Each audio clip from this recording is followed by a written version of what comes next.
Episode 8 के starting में हम देखते हैं जोरो, मोजी और कावाजी वो तीनों बेहोश पड़े होते हैं और कैप्टन बगी लूफी से कहता है कि मैं नहीं जानता तुम शैंक्स के क्या लगते हो, लेकिन मैं उसे जिंदगी में कभी माफ नहीं करूंगा। और इसी के बाद हमें शैंक्स और बगी का पार्ट दिखाया जाता है जहाँ पर दोनों लड़ रहे होते हैं। शैंक्स कहता है कि मैं जाऊंगा नॉर्थ पोल और बगी कहता है कि मैं जाऊंगा साउथ पोल। और शिप के बाकी सभी पायरेट्स उन दोनों को देख रहे होते हैं। तभी पीछे से कैप्टन आकर उन दोनों के सर पर एक हाथ मारता है और कहता है कि तुम दोनों कहाँ जाने चाहते हो, इससे कोई फर्क नहीं पड़ता। और कहता है कि सब लोग तैयार हो जाओ, लड़ाई का समय हो चुका है। जिसके बाद हम शैंक्स और बगी को देखते हैं। शैंक्स बगी से कहता है कि तुम तो बड़े खुश दिखाई दे रहे हो, जिस पर बगी कहता है कि हाँ, जो एनिमे का शिप होता है वो हमारे लिए एक खजाने के बक्से की तरह होता है। इसके बाद बगी अपने चाकू निकालते हुए कहते हैं कि तुम लोग खजाने को सीरियसली नहीं लेते हो। और ये कहकर लड़ने के लिए वो दुश्मन की शिप पर चला जाता है। वहाँ पर लड़ाई के बीच में बगी को एक आदमी के जेब से खजाने का मैप मिलता है, जिसे देखकर वो बहुत खुश हो जाता है और बोलता है कि उसने जिंदगी में पहले कभी खजाने का मैप नहीं देखा है और अब मुझे पता चल गया है कि मुझे कहाँ जाना है। और इसके बाद हमें रात का सीन दिखाया जाता है जहाँ पर बगी अकेले में बैठकर अपने मैप को देख रहा होता है। तभी वहाँ पर शैंक्स एक दारू की बोतल लेकर आता है और कहता है कि खुशी मनाओ, हम जीत चुके हैं और हमने बहुत सारा खजाना भी लूटा है। जिसके बाद बगी शैंक्स से पूछता है कि तुम अपनी जिंदगी में आगे क्या करना चाहते हो, जिस पर शैंक्स बताता है कि मैं अपने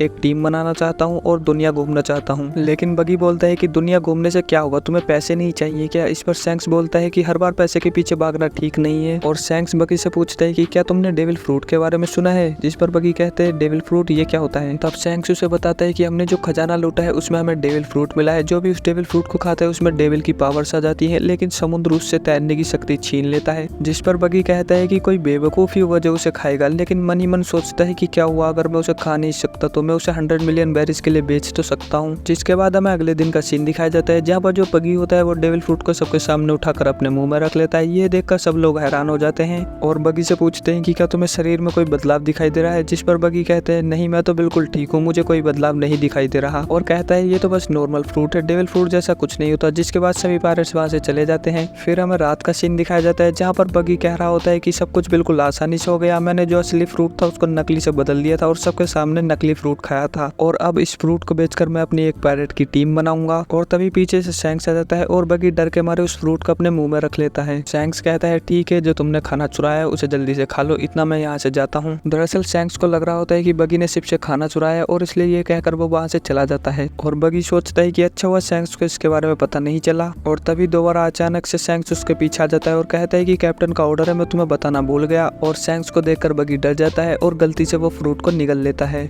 इसके बाद बगी शैंक्स पर चिल्लाने लगता है कि ये सब तुम्हारी वजह से हुआ है। इतने में ही जो उसके हाथ में मैप होता है वो समुद्र में गिर जाता है और मैप को बचाने के चक्कर में बगी भी समुद्र में कूद जाता है। लेकिन बगी समुद्र में डूबने लगता है क्योंकि उसने अभी अभी डेविल फ्रूट खाया था। और शैंक्स शिप पर खड़ा होकर ये सब देख रहा होता है। तभी वो समझ जाता है कि डेविल फ्रूट की वजह से बगी तैर नहीं पा रहा होता है और वो उसे बचाने के लिए समुद्र में कूद जाता है। जिसके बाद स्टोरी वापस से प्रेजेंट में आती है जहाँ हम देखते हैं बगी ये सब कहानी लूफी को सुना रहा होता है। लेकिन लूफी कहता है शैंक्स ने तो तुम्हारी जान बचाई, तुम्हें उसका शुक्रिया करना चाहिए। दूसरी तरफ हम देखते हैं कि नामी बगी का खजाना चुरा कर वहाँ से भाग रही होती है, लेकिन बगी नामी को देखकर अपने आधे कटे हुए शरीर से उस पर हमला कर देता है। इतने में ही लूफी बगी के पैरों के बिल्कुल बीचों बीच लात मारता है और कहता है कि तुम बोल चुके हो, तुमने मुझसे पंगा लिया है। इसके बाद हमें सीन दिखाया जाता है गाँव वालों का, जो कि कह रहे होते हैं कि आज मेयर ने आने में बहुत देर कर दी और बगी भी आज बहुत ज्यादा तोपे चला रहा था। जिसके बाद वो सभी फैसला करते हैं कि वो सब टाउन में जाएंगे और मेयर को वापस लेकर आएंगे। इस तरफ हम देखते हैं कि लूफी नामी से कह रहा होता है कि वो बगी का खजाना वापस कर दे, लेकिन नामी कहते हैं कि मैंने इसे चुराया है तो अब ये मेरा खजाना है। यह सुनकर बगी बोलता है कि तू बस एक मामूली सी चोर है। जिस पर नामी कहती है कि तुम भी तो एक चोर हो। जिस पर बगी कहता है कि पायरेट्स और चोर में अंतर होता है, अब तो इसका अंजाम भुगतेगी। जिसके बाद बगी अपने सबसे पावरफुल अटैक करता है नामी पर, जिसका नाम होता है फेस्टिवल। और लूफी से कहता है कि अगर तुम इसे बचा सकते हो तो बचा लो। इस अटैक में बगी की बॉडी छोटे छोटे पार्ट्स में डिवाइड हो जाती है और सभी पार्ट्स मिलकर नामी पर हमला करते हैं। लेकिन तभी लूफी बगी के एक पैर को पकड़ता है और उसमें गुदगुदी करने लगता है और उसे टॉर्चर करने लगता है और उसके पैर पर बहुत जोर से मारता है, जिससे कि बगी को बहुत ज्यादा दर्द होता है और वो रोने लगता है। जिसके बाद कैप्टन बगी मौका देखकर खजाने को पकड़ लेता है और कहता है कि खजाना छोड़, ये खजाना मेरा है। जिसके बाद लूफी वहां पर आता है और अपने पैर को बड़ा कर बगी के एक लात मारता है, जिससे कि वहां पर खजाना बिखर जाता है और बगी भी जमीन पर गिर जाता है। तभी हम देखते हैं कि बगी के बॉडी पार्ट्स दोबारा से जुड़ने लगते हैं और बगी कहते हैं कि अब तुम दोनों को इसकी कीमत चुकानी पड़ेगी। लेकिन बगी का आधा शरीर उससे जुड़ पाता है क्योंकि नामी उसके आधे बॉडी पार्ट्स को रस्सी से बांध देती है और उस तक नहीं पहुंचने देती। कैप्टन बगी चिल्लाकर नामी से कहता है कि मैं तुझे मार दूंगा, जल्दी से मेरे बॉडी पार्ट्स को खोल।